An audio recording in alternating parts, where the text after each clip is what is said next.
kalau kajian etnologi tidak di continue, maka ini nggak akan selesai. Ini akan menjadi bom waktu bagi potret peradaban Aceh kalau ini tidak dikaji serius. Jadi saya singgung kalimat Ramli Cibu tadi bahwa kekuatan intelektualitas keilmuan seorang itu bukan bertahan lama atau tidaknya, tapi kalau etnologi ini kalau nggak di obrak-abrik, dia akan bertahan memang. Gitu. Kalau dibiarkan ini menjadi paradigma yang membuat kekeliruan. Mengapa kekeliruan? Nanti akan kita lihat apa kekeliruan terutama terkait Aceh Selatan. Untuk menjadi basis penjelasan Aceh pada masa sekarang dan masa yang akan datang. Untuk basis pembicaraan kondisi keacehan baik sekarang maupun masa yang akan datang. Nah, kemudian pada paragraf kutipan ke-14, ini agak sedikit panjang ya, moderator. Kajian ini hendak meletakkan etnologi dalam sistem berpikir rakyat Aceh karena kekuasaan politik dikontrol namun keilmuannya dibiarkan. Pertanyaannya, apakahnya peradaban Aceh kontestasi politik Aceh itu lepas dari keilmuan? Enggak. Dari dulu masa sekarang bahkan Pak KBA itu tidak memberikan ruang waktunya kapan itu. Bahkan skripsi saya saja sudah ada temuan pada masa Safiatuddin itu ulama itu didukung kuat oleh kerajaan.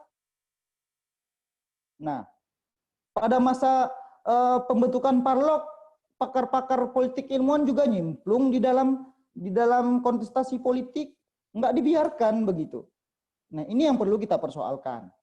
Nah, artinya apa? Kita bukan menyerang KBA di sini, tapi ingin menyanding bahwa ada iringan, jangan dibiarkan etnologi ini berjalan dengan sendirinya, begitu. Nah, kemudian kutipan ke-15. Pada volume pertama disajikan bagaimana aspek filosofis etnologi dengan menggali aspek ontologi. Nah, saya katakan di bab volume pertama itu nggak dapat ontologi keacehannya, Bung Namjiblo. Ontologi itu kan sesuatu keberadaan Aceh yang menyeluruh, begitu. Mengapa keacehan Barsela itu nggak muncul? Apakah itu dinamakan ontologi Aceh? Mungkin iya ontologi keacehan, etnologi. Tapi ketika KBA mengklaim bahwa ini bersifat menyeluruh, kemudian di kalimat lain dia juga mengatakan itu tidak mencari titik, inilah yang saya sebut dengan anehnya kalimat-kalimat yang dibangun KBA dalam etnologi. Nah, kemudian coba kita lihat dari kutipan ke-16. Setelah ditemukan akar lantas diupayakan untuk meletakkan etnologi. Akar etnologi itu di mana? Itu yang membingungkan saya. Apakah verifikatifisasi ilmu? Enggak. Apakah gabungan verifikatifisasi ilmu dengan islamisasi ilmu? Belum ketemu bentuk konkretnya. Oh benar, memang ada dalam etnologi itu menyampaikan ontologi irfani, epistemologi irfani sebagainya. Itu bukan miliknya etnologi, tapi yang disampaikan dalam etnologi. Kalau konstruksi keilmuan, epistemologi keilmuannya belum jelas, maka ini tidak bisa dijadikan rumpun ilmu seperti apa yang disampaikan KBA dalam pengantarnya. Jadi kalau kita bicara epistemologi itu kan sederhananya bukan saya maksud mengajari ya, ini dasar sekali. Sumbernya seperti apa, metodologinya seperti apa, kemudian sebab akibatnya seperti apa. 3 hal yang kecil itu saja kita akan tahu, oh begini loh metodologinya etnologi. Oh begini loh sebab akibat yang diteliti dalam etnologi. Bahkan dalam etnologi kita menemukan tidak ada akurasi antara sebab akibat gitu. Nah, pada kutipan ke-17. Di dalam bab ini ada beberapa hal yang dapat disimpulkan. Pertama, membuka kembali kajian mengenai spirit Aceh, sesuatu yang amat menarik. Ingat, sambungnya, sebab studi ini terkait studi kosmis. Menarik karena studi kosmis kan. Lanjut, tentu saja ini belum begitu menarik. Diungkapkan di permukaan, mengingat untuk mencari spirit masih pada tahapan simbolik. Nah, ini kan kontradiksi nih. Nah, padahal untuk mempersoalkan spirit pejuang dan kebudayaan ada secara hakikat. Gimana cara hakikatnya kebudayaan itu? Tentang keacehan sementara tradisi Aceh belum terhimpun semuanya dalam etnologi. Nah, kemudian pada ke-18, saya percepat. Kita lihat karena itu beberapa bidang ilmu dikupas di dalam jilid ini. Ini kutipan dalam jilid 1, volume 1, yakni sejarah Aceh, kosmologi Aceh, filsafat Aceh, sosiologi Aceh, antropologi Aceh. Dan itu belum selesai. Singkat sekali masih. Terutama di filsafat Aceh, politik Aceh, dan sosiologi Aceh. Nah, kemudian kutipan ke-19, selanjutnya pada volume ketiga, buku ini akan menawarkan akar-akar yang dapat menopang Acenologi. Di sini dapat dua bagian, yang akar peradaban Acenologi dan tradisi intelektual Acenologi. Pada bagian tradisi intelektual dikupas tentang cara berpikir orang Aceh, peran alumni luar negeri sebagainya. Ternyata itu tidak masif. Cara berpikir orang Aceh itu masih sektoral disampaikan Acenologi. Oke. Kalau kita lihat dalam isinya. Kemudian yang paling unik lagi di sini, kalau dalam temuan KBA itu tidak konkret orang Aceh itu seperti apa. Karena pada prinsipnya Acenologi kan menginginkan kajian lintas ilmu, tapi tidak mengindahkan prinsip lintas ilmu.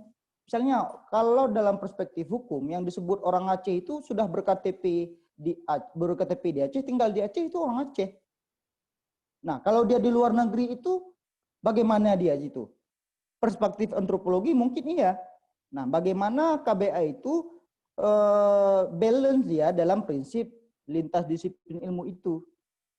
Nah, belum lagi persoalan pergumulan identitas yang justru dalam Acenologi memicu konflik. Pada kutipan 20, coba kita lihat, dalam volume 4 akan disajikan tentang pergumulan identitas dan persoalan kontemporer yang dilingkupi dalam studi Aceh. Nah, saya katakan, Klut itu nggak masuk di dalam. Etnis Nagan Raya itu nggak masuk di dalam. Nah, jadi cenderung Acenologi ini pergumulatan etnisnya itu hanya Gayo dan Aceh Besar dan kawasan Timur Utara. Apakah Barsela itu nggak masuk dari Aceh? Begitu kan? Nah, kalau memang Acenologi ini ingin mengangkat Aceh secara sebagian, katakan sebagian, jangan menyeluruh, itu penipuan publik. Gitu. Adapun volume 5 merupakan penerapan dari studi Acenologi dengan memperhadapkannya dengan studi Jawa. Jadi betul memang banyak dalam itu. Pertanyaannya apakah ke Aceh itu tampil ketika hanya dihadapkan dengan Jawa? Mengapa dengan yang lain tidak? Nah, itu ciri khasnya Acenologi. Seolah ketika Aceh disandingkan dengan Jawa itu sudah baik sekali Aceh, gitu kan? Oke. Kemudian sebab potret Aceh tidak ditemukan jika sekedar membandingkannya dengan Jawa, tidak akan ketemu. Tapi kita hargai saja, kita apresiasi bahwa KBA mencoba menemukan autentikan keacehan itu dari perspektif membandingkan dengan Jawa. Pada kutipan ke-22, bahkan ada beberapa kawasan tertentu seperti Aceh Selatan yang membuat kami semalam kelompok-kelompok pemuda Aceh Selatan itu ribut. Dan ini seperti tidak ilmiah begitu kan? Seperti Aceh Selatan, Aceh Barat, Aceh Temiang, dan Aceh Tengah dikenal sebagai kawasan ilmu sihir di Aceh. Ya kan? Padahal Aceh Selatan itu apakah pada saat dia setelah mekar atau mekar? Dan proses di dalam ini disampaikan dalam volume bab 5. Dan proses apa yang disampaikan oleh KBA dalam menggunakan ilmu sihir sebagai tameng itu bagaimana proses metodologinya? Apakah Pak KBA itu nampak jin di situ? Sementara di Aceh Selatan itu berdasarkan temuan kita, saya juga pernah meliti tentang Aceh Selatan itu ada masa tertentu. Nah, ini ruang waktunya kapan? Apakah pasca mekar dengan Abdia atau Aceh Singkil atau bagaimana? Dan ini ketidakjelasan. Dan itu main klaim. Jangan sempat gara-gara dua orang yang bermain dukun itu di Kem Aceh Selatan. Kalau hanya 2 orang, Banda Aceh juga ada, Aceh Besar juga ada, Singkil juga ada, semua Aceh juga ada 1 orang 2 orang begitu. Nah, inilah akurasi ketika KBA terlalu berlama-lama dalam pendekatan antropologi. Dia tidak katanya lintas disiplin, dia tidak mengindahkan filsafat sejarah kritis, dia tidak mengindahkan filsafat ilmu, dia tidak mengindahkan filsafat politik, dia tidak mengindahkan filsafat peradaban itu sendiri. Oke. Kemudian yang ke kutipan ke-23, di sini disenaraikan beberapa pemikiran mengenai rumusan keindonesiaan dan kenegaraan yang diambil dari pengalaman hubungan Aceh dengan Jawa. Jadi induk dari volume ini akan diperas dari bagian ini yang tentu saja mengundang sejumlah diskusi lanjutan. Artinya belum selesai. Nah, kalau memang ingin diselesaikan, kalau ingin fokus, KBA dilarang keras meninggalkan Acenologi. Atau Acenologi ini hanya terhenti dengan berbagai dengan bantahan-bantahan yang saya tulis. Semoga itu nanti akan masuk jurnal. Bukan maksud sentimen ya, tapi ini kontestasi keilmuan begitu. Walaupun saya itu ilmunya masih sedikit gitu kan. Kutipan terakhir biar kita mudah diskusi. Kutipan 25. Adapun bab terakhir dalam buku ini, Acenologi ini memberikan beberapa agenda pemosian kajian Aceh dan persoalan postmodernisme, posikuler, dan planetary civilization. Nah, itu dari vol ke-1, dia mengatakan, di terakhir itu saya melihat justru bukan tidak ada bagaimana mekanisme metodologis, mekanisme cara temuan Acenologi dalam merumuskan volume ke-6. Yang terlihat di situ hanya kumpulan penelitiannya KBA terkait Kementerian Pertahanan. Karena waktu itu saya juga meneliti di situ. Dan di dalam vol 6 itu tidak mewakili bagaimana tradisi kemasyarakat tempatan Barsela dalam membangun konsep pertahanan dan keamanan. Luput di situ. Jadi itu terakhir kesimpulan saya adalah di balik kita mengapresiasikan karya besar magnum opusnya KBA ini, itu masih menjadi belum menarik kalau Acenologi itu mengklaim keacehan. Karena pengalaman intelektualnya KBA secara personal dalam yang ditampilkan dalam Acenologi itu belum sah secara akademik jika ini diklaim sebagai keacehan secara menyeluruh. Nah, kalau sepakat dengan itu, hapus itu kajian secara menyeluruh dalam Acenologi begitu. Saya kira saya apresiasi Acenologi ini sebagai analisis dan paradigmanya, tawarnya paradigma keilmuan oleh Pak KBA, tapi tidak untuk mengklaim keacehan. Terima kasih, moderator.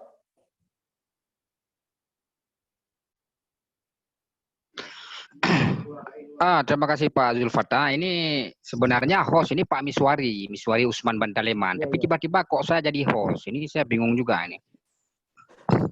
Jadi untuk mengisi kekosongan host, ya terpaksa. Tapi ini perlu saya tegaskan kepada para peserta bahwa saya bukan host sebenarnya, tapi kemudian tiba-tiba menjadi host pada acara ini. Karena saya sudah sampaikan ke Pak Miswari bahwa Pak KBA itu guru saya. Jadi saya tidak mungkin menjadi host dalam acara ini. Jadi sebagai murid tentu saya agak dilematis untuk dibincangkan produk pemikiran dari guru saya. Terima kasih kepada Pak Zulfata yang sudah menyampaikan. Ini terdengar Pak semua? Halo, terdengar semua? Oke. Jadi Pak Zulfata sudah menyampaikan beberapa hal yang berisi kritikan beliau terhadap terdengar kan? Terdengar. Jadi saya karena terlambat jadikan host, jadi tidak semua berhasil saya catat dan rekaman juga tadi sempat terputus karena menjadi host tiba-tiba. Jadi Pak Zulfata sudah menyampaikan tentang beberapa kontradiksi yang terdapat dalam Acenologi. Misalnya juga persoalan Barsela yang menurut beliau tidak masuk dalam kajian Acenologi. Kemudian ada juga kritikan dari Pak Zulfata tentang tidak konkretnya pembahasan Pak KBA tentang orang Aceh misalnya, bagaimana orang Aceh itu yang sebenarnya. Kemudian Acenologi juga disebut oleh Pak Zulfata ini bisa memicu mungkin dalam tanda petik ini konflik. Kemudian Acenologi juga saya nggak tahu apa dituding atau dituduh atau dianggap Acenologi ini dianggap memborong semua bidang keilmuan. Kemudian terdapat juga banyak klaim dalam Acenologi, misalnya persoalan sihir yang tadi dicontohkan oleh Pak Zulfata. Misalnya sihir ini seolah-olah dominan di wilayah Barat Selatan. Padahal hal-hal seperti ini juga ada di pantai timur dan tengah tenggara. Kemudian Acenologi juga dianggap tidak sesuai dengan filsafat ilmu dan masih banyak lagi hal-hal yang mungkin kontradiktif dalam Acenologi ini menurut Pak Zulfata. Sebelumnya Pak Ramli Cibro juga sudah menjelaskan tentang apa itu Acenologi yang beliau pahami, karena beliau juga salah seorang murid KBA, sama seperti saya, cuma beliau agak serius menekuni pemikiran-pemikiran KBA. Jadi ini sudah ramai yang masuk, saya lihat tadi ada Prof. Eka, dan juga ada Prof. Durihwan, dan juga ada teman kita, sejarawan Pak Haikal Afifah. Jadi mungkin ini diberikan waktu kepada beberapa peserta untuk memberikan pendapat ataupun pertanyaan kepada narasumber, ataupun ada informasi pembanding juga boleh. Dan kita harapkan sebenarnya Pak KBA tadi ada yang usulkan supaya beliau juga terlibat dalam proses ini. Cuma karena saya tidak tahu kenapa ini tidak terlibat beliau. Jadi diberi kesempatan untuk 3 orang mungkin untuk pertama untuk memberi tanggapan ataupun pertanyaan.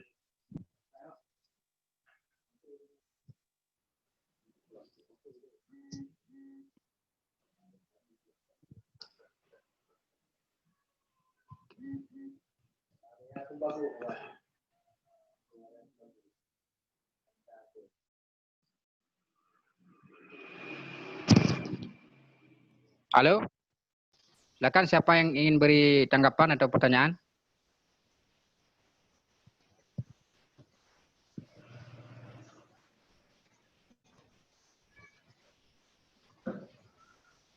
Halo, dari Prof. Eka mungkin.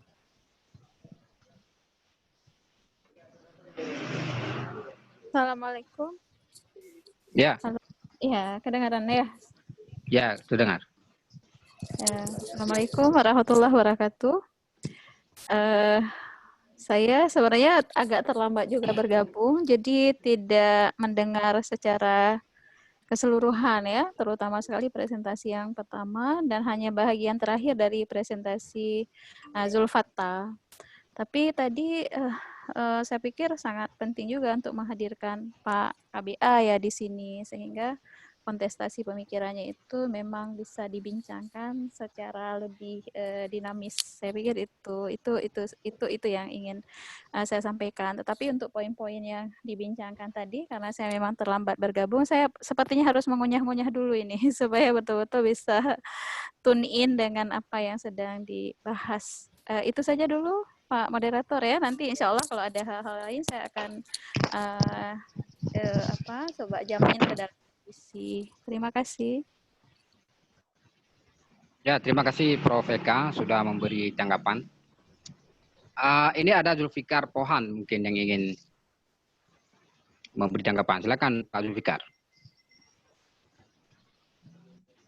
Dihilangkan ini tanda merah di mikrofon. Saya nggak tahu itu mute unmute. Pokoknya hilangkan yang merah, nanti dia akan aktif.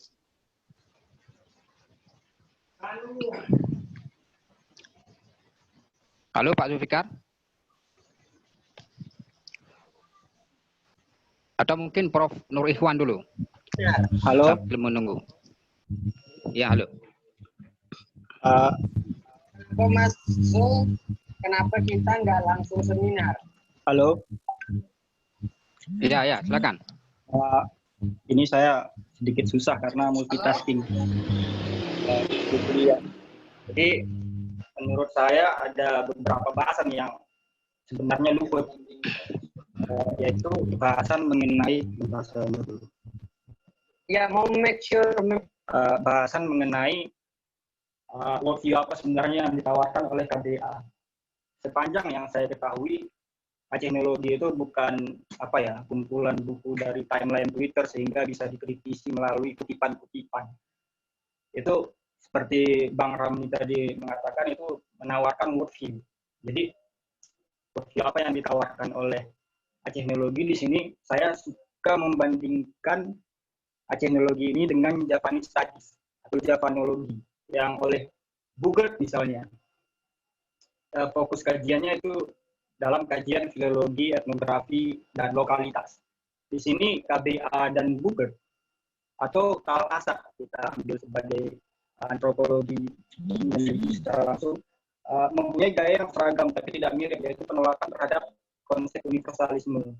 Bugert memulai analisisnya dengan memahami Jawa dengan kajian eksperiental. Maksudnya yang hanya heterogenitas itu memang terdapat dalam budaya dan agama.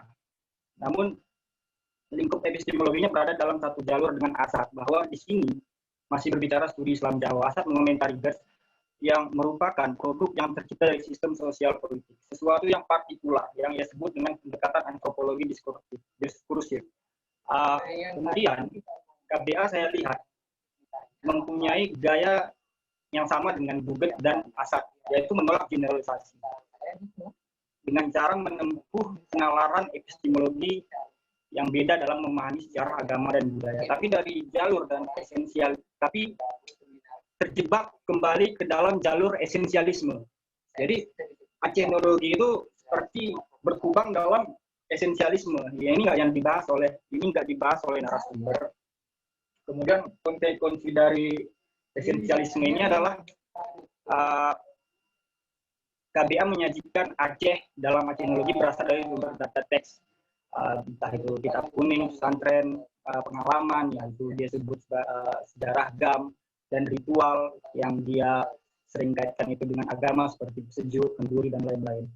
KBA dan Acenologi seharusnya tidak hanya dipandang sebagai studi kawasan semata, tapi juga sebagai objek sejarah yang dibentuk disubjektifikasi yang disinyalir memiliki sifat sembunyi bernama reduksionisifikasi Aceh secara luas, yang jangan-jangan telah menjangkiti segenap intelektual Aceh sekarang untuk mencimbui imajinasi mengenai Aceh itu sendiri, yang tanpa sadar juga mengekor gaya kolonial dalam menuliskan Aceh. Jadi ada dua yang ingin saya sampaikan di sini, yaitu jebakan esensialisme dan Acenologi yang mereduksionifikasi Aceh secara langsung. Iya, mungkin ada tanggapan dari kedua materi. Terima kasih.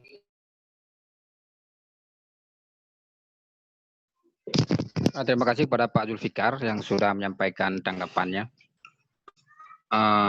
Mungkin satu lagi yang lain, Haikal Afifah. Atau ada yang lain? Silakan diaktifkan mikrofon untuk memberi tanggapan ataupun pertanyaan yang nanti akan dijawab atau ditanggapi kembali oleh narasumber. Assalamualaikum warahmatullahi wabarakatuh. Waalaikumsalam. Silakan. Nada tu, dia hantam ikut orang Tiroisme berapa deh? Oke. Yang pertama, saya telah bergabung sama seperti Prof. Eka. Mungkin juga saya baru sekarang bergabung, jadi belum tahu ini pembahasan yang dibahas itu apa. Kemudian terkait pendapat atau pandangan saya terkait Acenologi, ya saya sepakat seperti yang dikatakan Zulfikar tadi. Artinya KBA di sini menawarkan worldview Aceh sebagai studies, baik itu studiesnya sebagai kawasan ataupun sejarah. Tapi saya melihat lebih kepada pendekatan antropologis.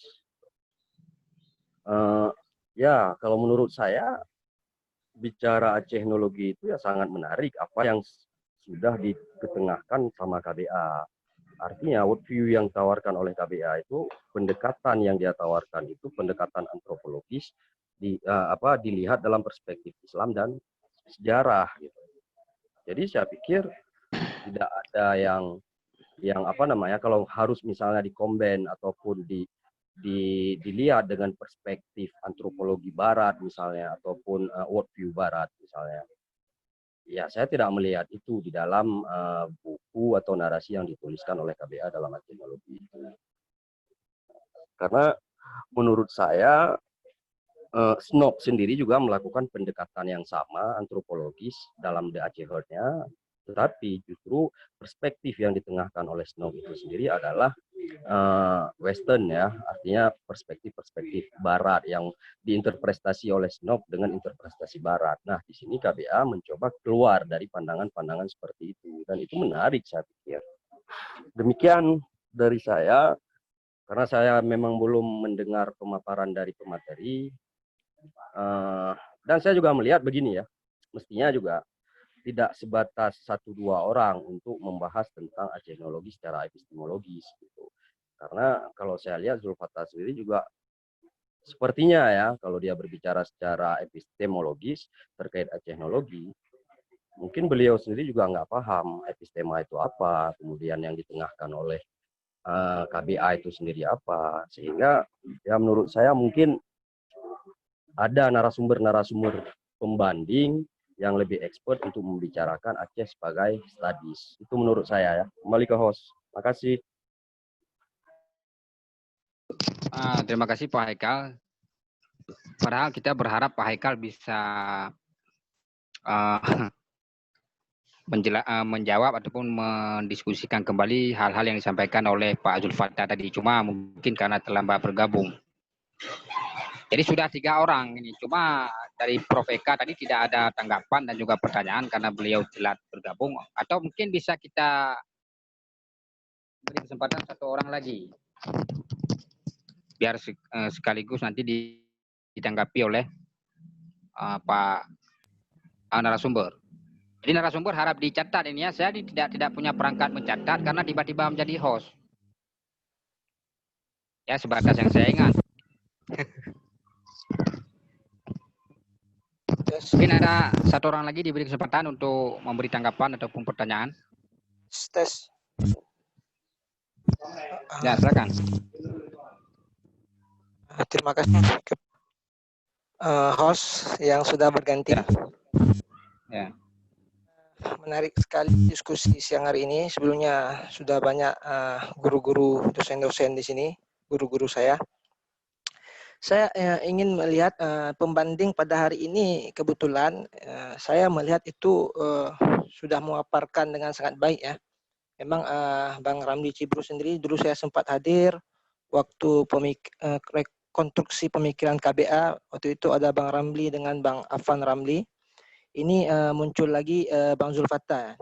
Ini saya melihat mungkin Bang Zulfattah tadi banyak sekali mengkritik Acehnologi itu terhadap studi kawasan gitu ya. Tentang Bang Zulfattah banyak mengangkat Barsela gitu. Ada hal-hal yang menurut Bang Zulfattah yang saya baca tidak relevan dengan kondisi di lapangan seperti sihir gitu ya. Tapi ini ingin memunculkan pertanyaan baru bagi siapa saja gitu ya. Apakah ketika KBA memunculkan wilayah-wilayah yang lain di dalam Acehnologinya itu sesuai dengan relevan? Kalau tadi tentang Barsela itu dibantah oleh Bang Zulfattah, ada yang tidak relevan, penyebutan tahunnya tidak pas gitu kan. Apakah ketika dalam buku Acehnologi ini menyebutkan studi kawasan yang lain pantai utara timur itu relevan gitu? Karena ini pembanding dua-dua dari Barsela gitu. Saya melihat dari sudut yang lain gitu. Terima kasih moderator, itu dulu.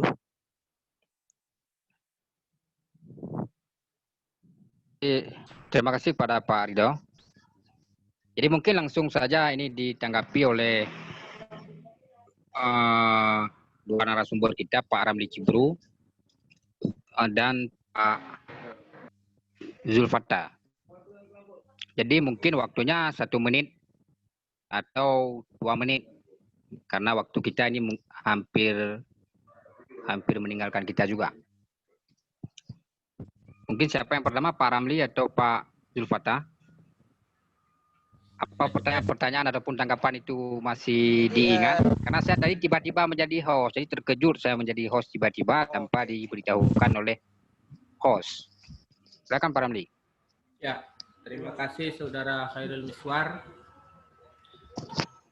seperti yang dikeluhkan oleh beberapa kawan bahwa memang kita seperti meraba di tengah kegelapan ini, karena Pak KBA sebagai orang yang kita perbincangkan sebagai yang bertanggung jawab terhadap teknologi yang kita bicarakan hari ini tidak berhadir di sini.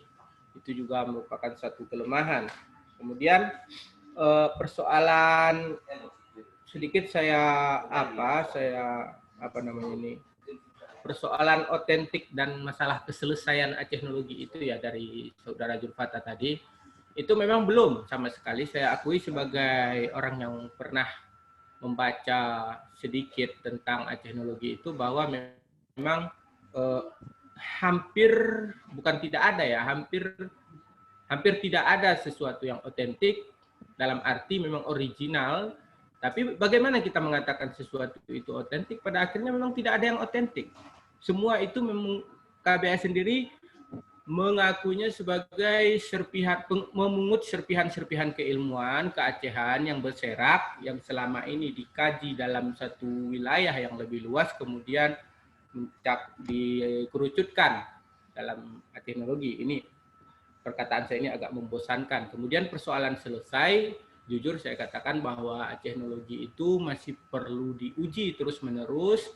Aspek ontologi dan epistemologinya belum jelas, posisi teologinya di mana juga karena memang ini adalah upaya yang memixkan gitu. Bapak KBA pasti menulis ini dengan tujuan supaya kita mengkritik, supaya kita melakukan rekonstruksi, supaya teknologi ini menjadi milik kita bersama seperti itu. Tapi kalau seandainya, masalah satu lagi, keterwakilan Barcela. Saya kira teknologi sebagai teknologi saja itu belum terlalu selesai, sehingga untuk kita lemparkan ke wilayah Barcela, wilayah Gayo itu masih belum gitu. Teknologi dalam perspektif KBA dilihat memang harus saya akui itu dilihat dari dua sisi. Yang pertama adalah sisi suku Aceh, Yang kedua adalah sisi sejarah Aceh. Ketika dilihat dari suku Aceh tadi, jelas bahwa Barcela nyaris tidak terlibat di situ. Tapi kalau dari sisi peradaban Aceh mungkin ada kelindan dan kaitan. Sisi peradaban, sisi sejarah itu kelindan dan kaitan antara Barcela dengan Aceh. Sama seperti bagaimana sih kita mendefinisikan nasionalisme? Apakah hanya cukup dengan Jawa saja? Apakah keterwakilan dari pihak-pihak pinggir itu tidak bisa memberi warna bagi nasionalisme Indonesia? Itu saya kira adalah persoalan waktu saja untuk kita kemudian bisa mempertanyakannya.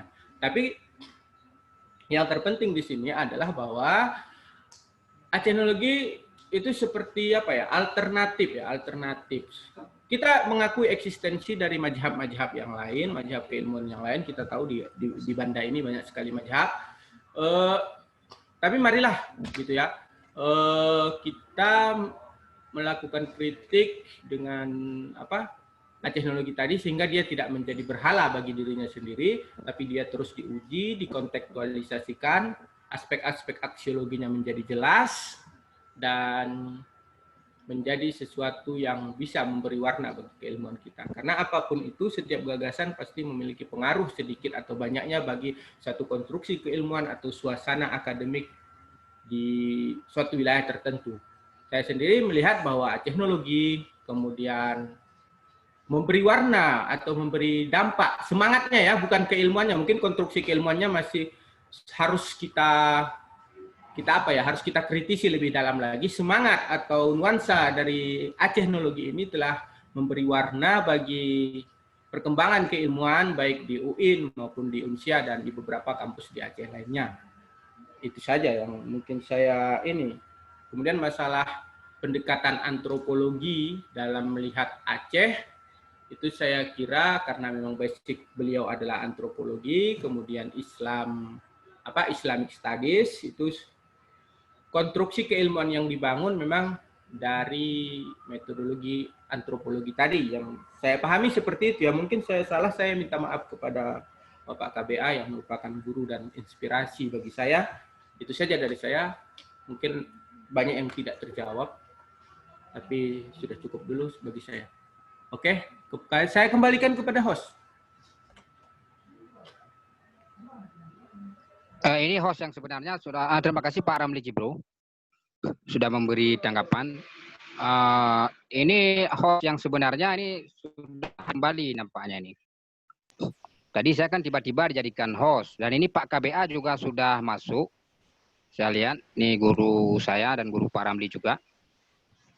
Mungkin walaupun waktu ini sudah sangat singkat sekali, saya pikir penting untuk Pak KBA juga memberi tanggapannya. Tadi ada Pak KBA saya lihat.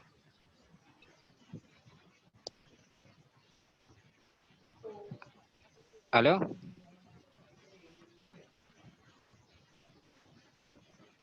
Nggak ada lagi ya? Oh ya, Pak KBA sudah keluar. Baik, kita serahkan ke Pak Zulfata untuk memberi tanggapan dan jawaban mungkin atas beberapa pertanyaan dan tanggapan dari peserta. Silakan Pak Zulfata. Ini Pak Zulfata juga hilang ya?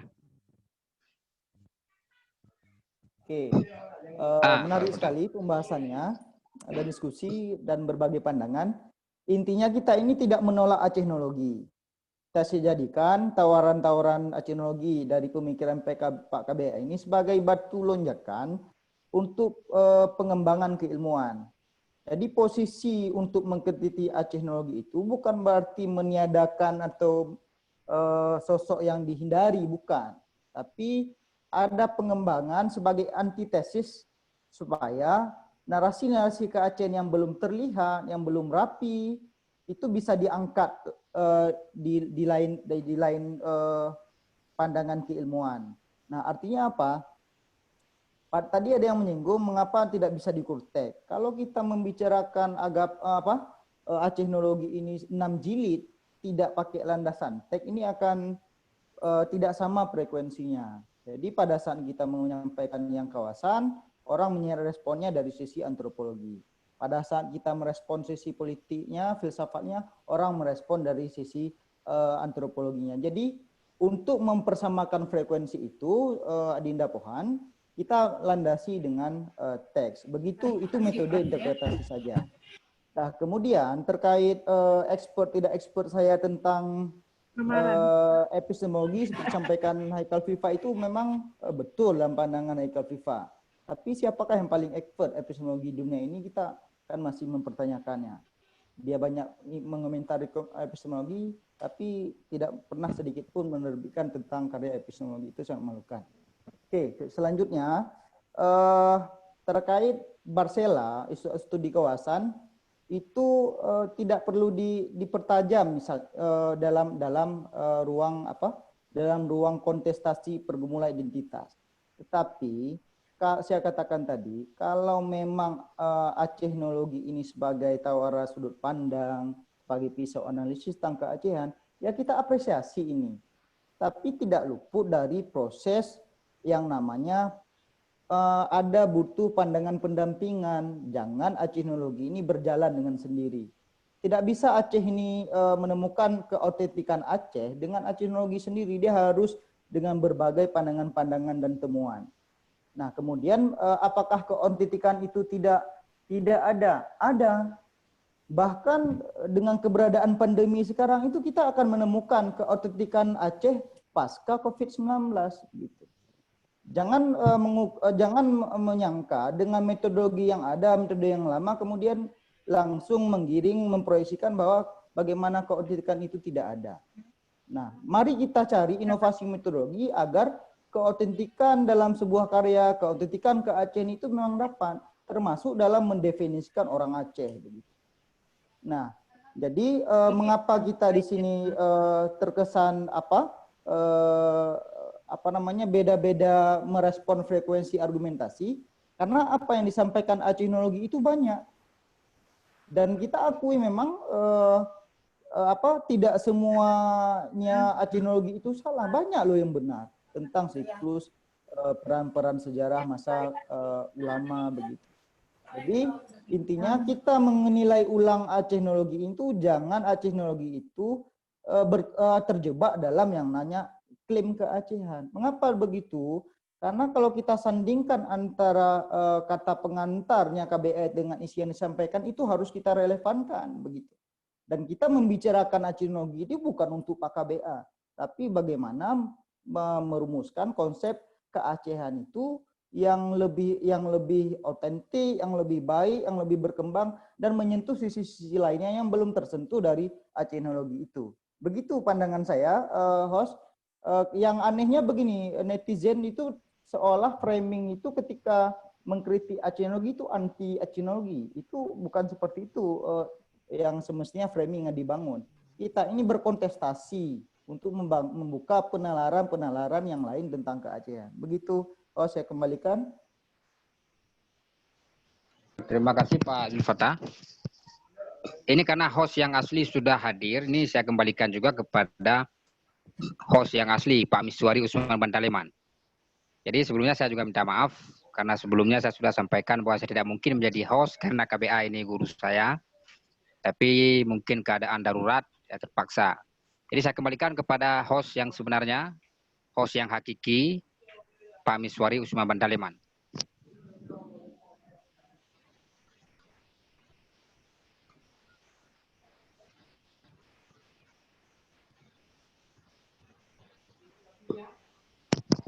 Halo Pak Miswari, silakan dilanjutkan.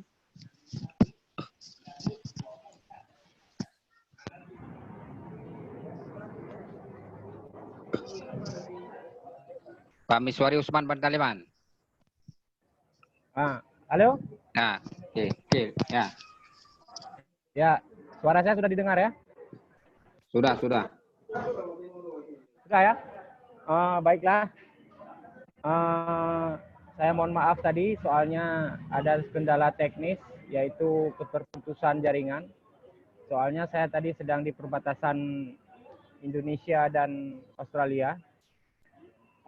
Menarik sekali pembahasannya meski saya sempat melewati tadi beberapa perbincangan dan alhamdulillah masih bisa berlangsung. Terima kasih banyak kepada Bapak co-host. Alhamdulillah saya sempat memberikan kepada co-host tadi untuk dipegang. Saya juga mengalami kepanikan, asam lambung saya semakin bertambah. Dari pokok pembahasan dan diskusi tadi, sejauh yang dapat kita tangkap dan kita simpulkan adalah bagaimana memang Acenologi ini adalah sebuah cara pandang Aceh, sebagaimana banyak disampaikan tadi oleh Saudara Cibro, bahwasanya ini adalah sebuah cara pandang baru terhadap Aceh dalam perspektif orang Aceh sendiri, yang mana kalau dalam dapat kita lihat ini adalah sebuah model kajian antropologi dalam pendekatan atau dalam metodologi frikatifikasi ilmu yang dibuat oleh Bapak KBA sendiri, sehingga kita akan gagal paham ketika mencoba memahami Acenologi misalnya dengan mengcompare-nya dengan studi-studi lain, misalnya studi yang dibuat oleh Snok Hurgronyo misalnya.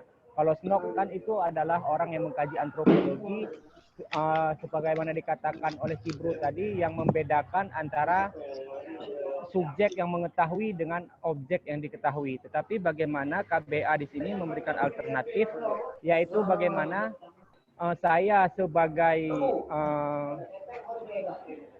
orang Aceh yang berada di dalam Aceh melihat Aceh dengan sudut pandang saya, sehingga memang nyaris mendekati apa yang dikatakan oleh Cibro bahwasanya tidak ada lagi subjek dan objek dalam hal ini.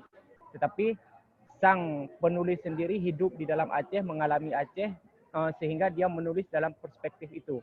Mengenai persoalan epistemologi dan metodologi yang memang dipertanyakan banyak orang kepada Acenologi ini, memang saya pernah menanyakan sendiri kepada Bapak KBA di Banda Aceh tahun 2018.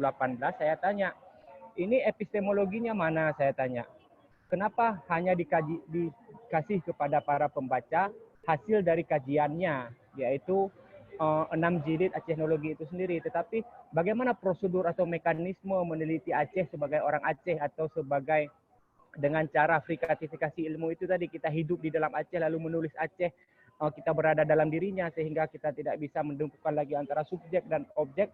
Saya tanyakan itu kepada Pak KBA 2018.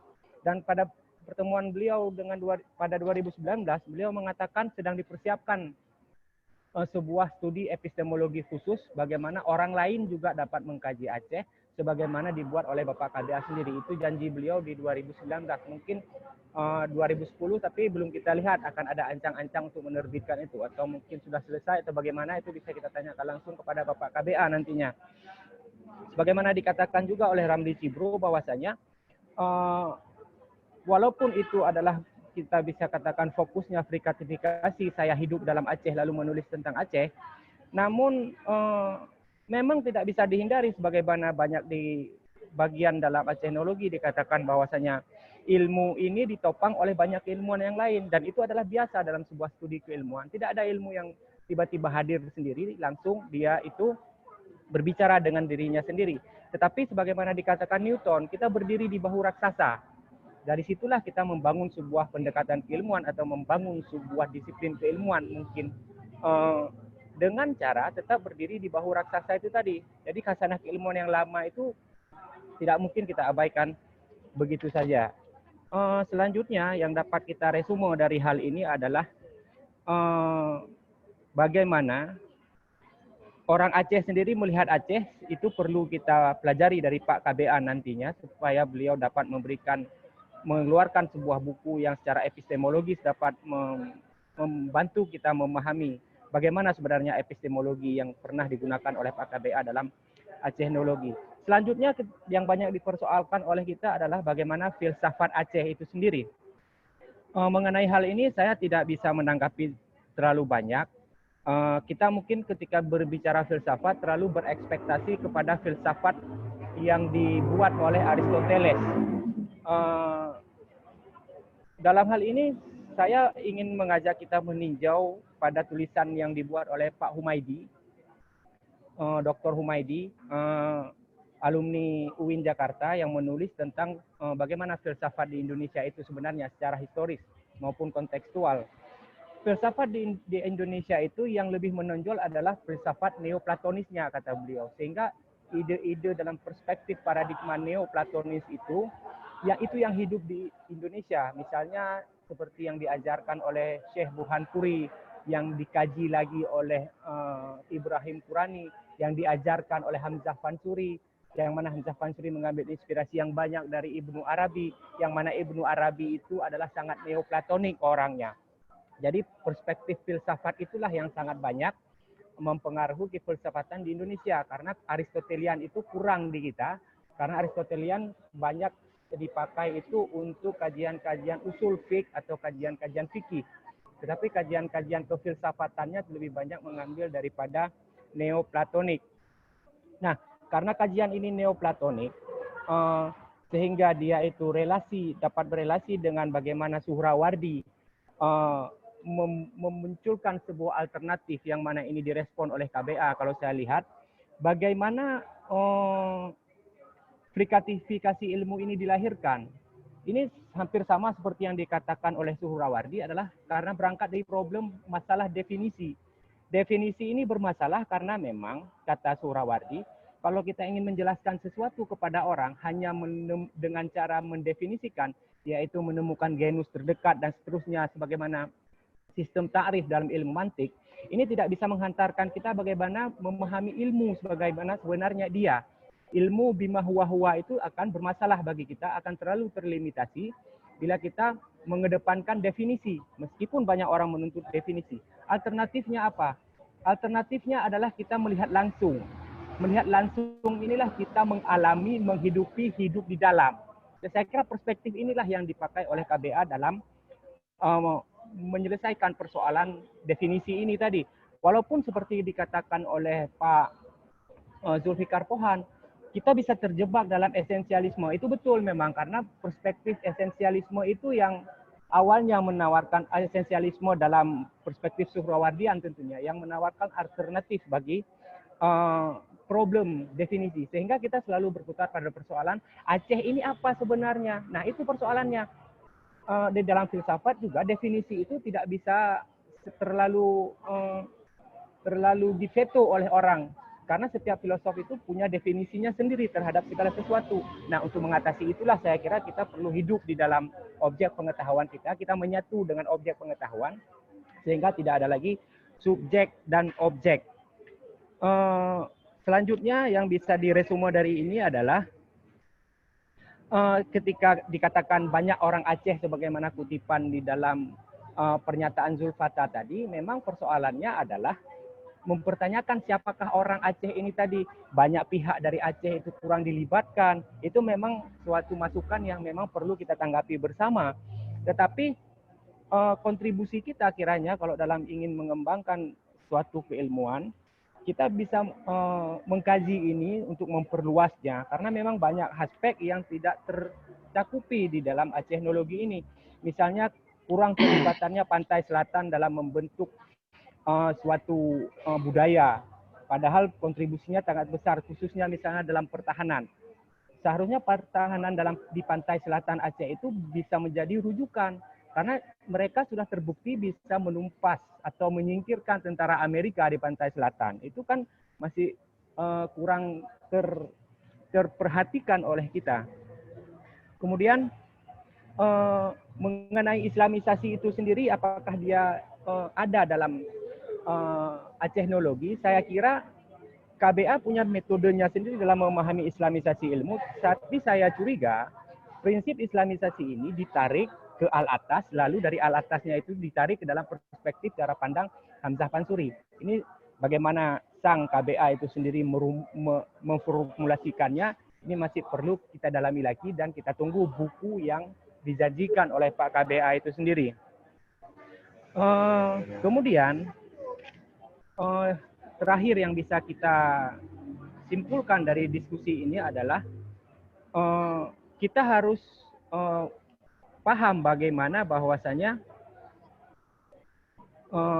Aceh yang sebagaimana dikatakan Aceh selalu bisa kita lihat, Aceh yang dimaksud itu adalah Pak KBA itu sendiri. Kenapa? Ketika dikatakan demikian, selalu itu adalah dalam perspektif frikatifikasi itu tadi, yang mana beliau melihat tidak ada keterpisahan antara subjek dengan objek. Saya kira demikian yang dapat disimpulkan dari acara ini. Ya. Begini, ini ada Pak Haikal Afifah. Saya kira penting juga diberi waktu kepada beliau 1 menit untuk menanggapi. Walaupun mungkin waktunya sudah sangat ini, tapi saya kira penting juga untuk menanggapi Pak Zulfata. Nanti kemudian Bapak simpulkan dan tutup acara ini seperti yang sudah terjadwal. Tapi ini jadwal sudah ini ya kayaknya ya, sudah mau habis ya? 1 menit saja mungkin untuk Pak Haikal. Oh iya. Nanti ditanggapi lagi sama ini ya, sama lagi mungkin tidak ditanggapi lagi. Oh, kalau tidak ditanggapi itu tidak fair begitu, host. Tidak bisa begitu ya. Lebih baik kita ending aja. Kalau 1 menit untuk Haikal Afifah, 1 menit untuk saya begitu. Ya, nggak apa-apa, tanggapin aja. Boleh. Pak Khairil, saya kira ini tidak perlu kita perpanjang. Nanti kita bisa perpanjang di diskusi yang lain. Diskusi lain di luar daripada diskusi ini mungkin, karena nanti akan menjadi semakin simpang siur. Mohon maaf atas segala kekurangan, apalagi kekurangan saya tadi yang sempat putus jaringan. Saya kira sudah bisa diakhiri. Diskusi selanjutnya bisa kita lakukan dalam kajian-kajian selanjutnya. Mohon maaf sekali lagi, bukan tidak mengindahkan dan segala macam. Karena kita juga berbatasan dengan waktu, kita juga perlu terjadinya kestabilan. Tapi tetap nanti ke depan akan kita berikan peluang-peluang lainnya, kita berikan kesempatan lagi untuk berbanyak diskusi yang dimiliki oleh para partisipan. Saya kira demikian Pak Khairil. Bisa kita tutup ya semuanya ya. Terima kasih semuanya khususnya kepada Bapak Zulfata, demikian juga kepada Bapak Ramli Cibro. Saya kira sudah bisa kita akhiri. Terima kasih banyak. Billahi taufik wal hidayah. Wassalamualaikum warahmatullahi wabarakatuh. Waalaikumsalam.